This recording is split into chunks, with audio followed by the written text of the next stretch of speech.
Hey everybody, gonna do a little test on this 14900 KS. This right here is a retail 14900 KS. Nothing specific done to it. It is not delidded. It's using a regular water block. I got a certain profile set in the BIOS right now, but as of right now, it's running its regular speeds. There are a few things changed. That's going to be the E-cores. We've got those at 4.8 gigahertz. The performance cores are going to run 5.9 to 6.2. As you can see, just like a 14900 KS is intended to run. And we'll take a look at the VIDs here. We're using 15C water. Water's 15 degrees Celsius. And we've got Thermal Grizzly Cryonaut Extreme thermal paste, and the ring is at 5 gigahertz. This is DDR5 8600. It's my XMP profile. This is a profile. We're just setting 1.4 volts to it. Nothing crazy here. We're gonna give it a run in R23 and see how it does. There's R23 running. I'm going to take a look at that load V-core right there, 1.225 volts, and about 325 watts of power almost. But if you look at that load V-core is just, 1.225 volts right there is very good, very strong. Package temps are 72 Celsius. Very cool running chip. Runs very good. I wanted to say that this is also on the latest BIOS. So, essentially this is all for to test the BIOS. I'm testing 2503 with the newest microcode. What is that? 0129. So I'm just getting a feel for it, seeing how it runs. As far as our water temperatures here, of course we can see we're like literally right at 15, and then our water out, after it hits the CPU memory, we're at 15 as well. This just said 16, so I don't know. That thing seems to be jumping around a bit, but it's supposed to be 16 Celsius. It's usually 1 degree warmer than the water temperature. But as you can see here, the power is very good. This is a very good running chip. We're actually going to run something else here. We're gonna run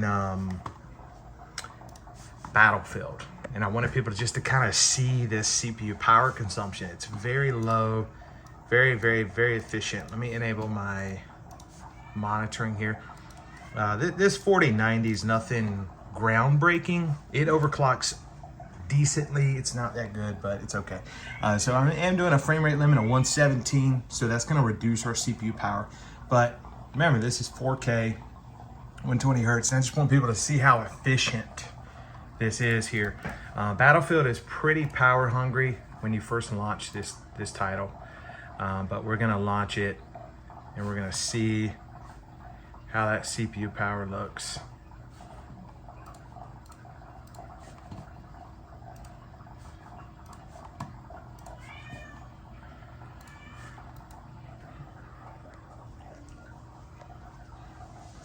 This game has always been power hungry.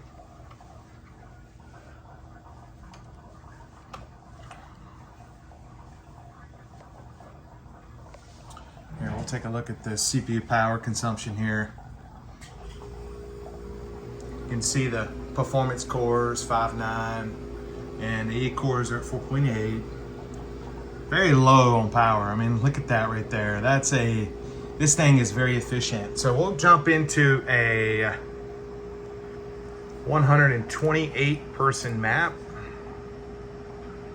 and we'll get an idea what that power's like. And then I'll unlock the frame rate just for fun.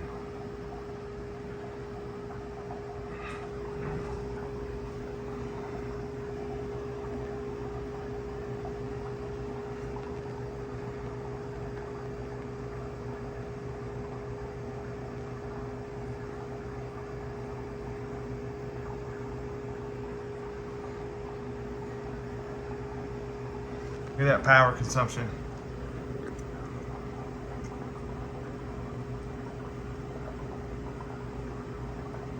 This chip's got really good E-cores on it. Very good ring too. You can run the ring at like 5.4, no problem. So take a look at that power consumption right there. It's at 126 watts right now. 130. You know, that is efficient.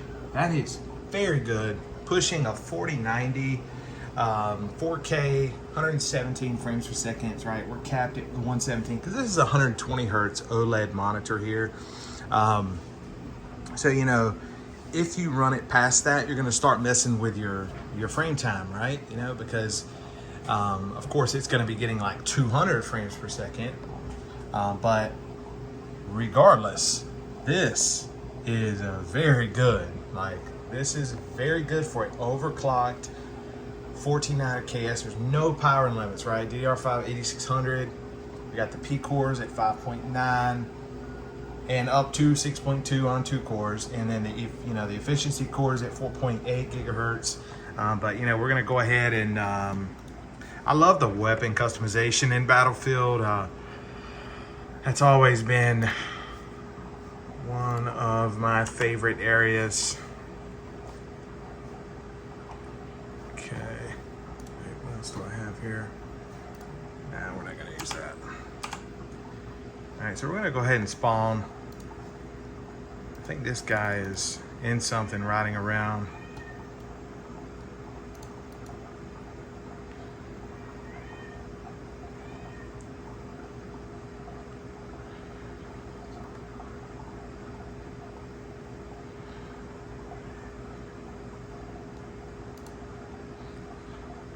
I only got one hand here, so anyways, this is the power consumption with a 117 frame cap. You can see those temperatures.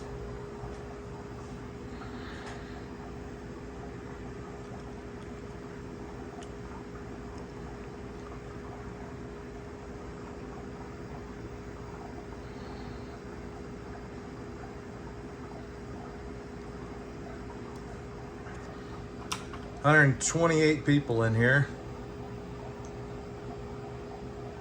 or 127, because there's actually only 63 on this team and 64 on that one.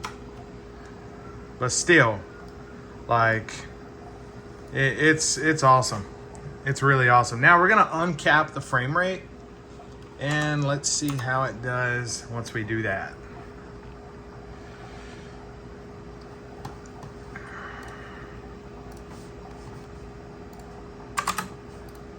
All right, so I went ahead and just put it to 0.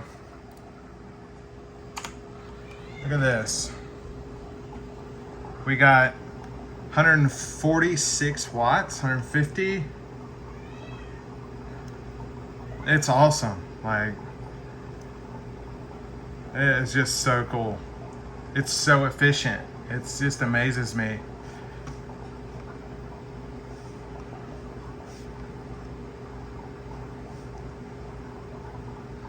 It's incredibly efficient, guys.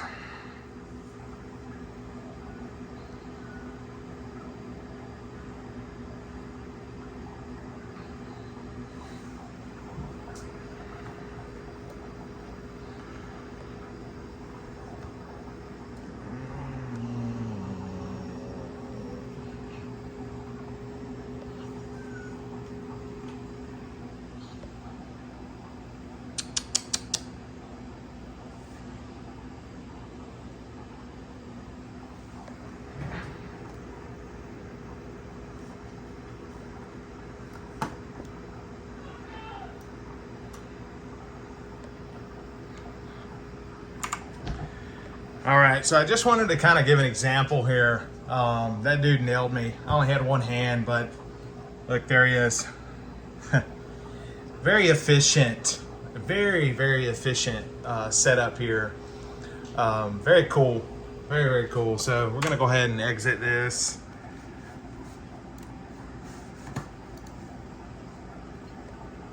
Very awesome profile on the CPU.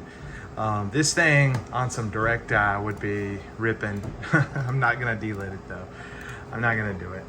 But you know, was just curious to see you know, how it ran. So let's see, our GPU temperature is 68 degrees, so auto fan. You know, this one doesn't overclock too well. It's like 2910, 2925. If you start pushing it too high, you can start running into some problems. So our maximum CPU temperatures were 58 and E-cores 38. And I want to look at the usage. Look at that CPU usage in Battlefield. It always impresses me. Always impresses me. Okay, we're gonna go. I wanted to see you can see the clocks, the E-cores, 4.8, 5.9. But this thing is awesome. This KS is fantastic. So look at this. So we all know how Battlefield is when you first open it. Very power hungry. It does that with like shader compiling, but our max 228 watts. That is so efficient, very efficient. And then of course, if you look, this was where I was actually playing it before this video. I was playing it. So we're getting about, you know, 120, 120 watts, 127, 130. There's a blips to 142. And of course, you know, when we did it unlimited frame rate, we're doing, look, it peaked like 180, 184, 150, you know, starts using that power 157. But like, that is so efficient. So efficient. Anyways, this profile is awesome. This is a brand new BIOS, brand new microcode. So I'm just getting a feel for it, making sure it runs good. As you can see, this is why we don't let our frame rate run unlimited. So this was when our frame rate was capped, right? We're at 8.5 milliseconds latency, and it stays consistent here. See this? Look at that, 8.5 the whole time. It had a blip there, could have been me dying, you know, who knows? It could have been menu, anything. And we're back to 8.5. And then here we're still 8.5.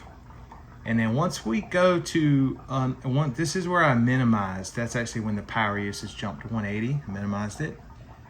And this is unlimited frame rate. So you can see the latency is still low, but it's not as consistent, right? It's not as consistent. It's going from, you know, 7 to 10, 9, 16. So the latency is just in, and there are some spikes, the 105, things like that.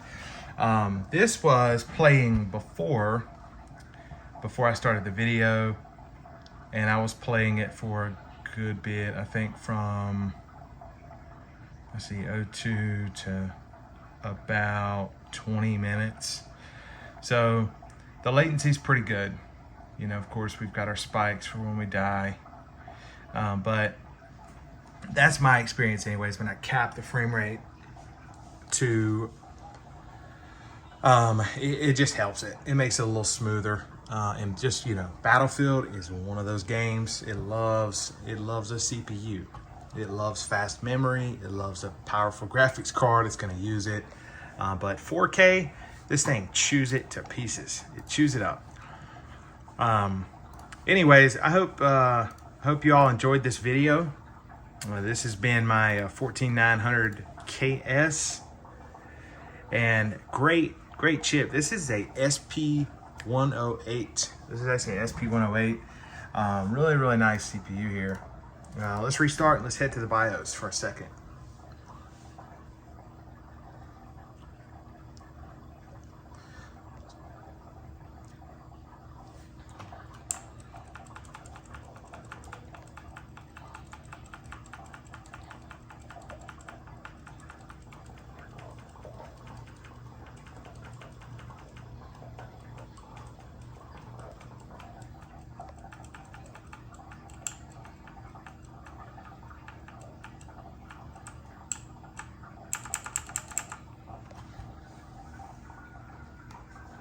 All right, so this is the 2503 BIOS. Here's my CPU here. This is the SP108. I'll happily share some of the info about this CPU as well. So this is my setup I run. I run a bi-core usage, 62 on 2 cores, 59 on the rest. You have to make sure you set your specific performance core. You cap them all to 59, and you let your best cores with the star, the little asterisk here, let those scale up to 62. That's the way it should be done. Otherwise, you'll be bouncing to 62 on all cores anytime there is a 2-core load. And it almost looks like the CPU is running a 6.2 all-core when you're like sitting on the desktop, but it's not. So, of course, we just set the efficiency cores to 48, and you know, we set our ring to 50. But anyways, we'll take a look here. So this is this CPU. This one's a SP 108, so it's a SP 122, ESP 82, and as far as the MCSP, it's actually not that great. I think it's like 83, 85, something like that. I've had, you know, my last chip was a 91. But you know what? Never pay too much attention to that, because this CPU's memory controller is the best I have ever owned or tested. So it can run 8600 C36, 8600 C38, 8800 C40, 8800 C38. And when I say run, I mean you can reset the BIOS, load an 8800 C38 profile, and go like that. It's good to go. So I'm just getting in on this BIOS and messing with it. So I just set my baseline profile, which is the 8600. And this is my VF curve, if anyone is curious. The only one I'm really concerned about, of course, is this one, but take that with a grain of salt, okay? This is the second 14900 KS I've tested. My first one was an SP99.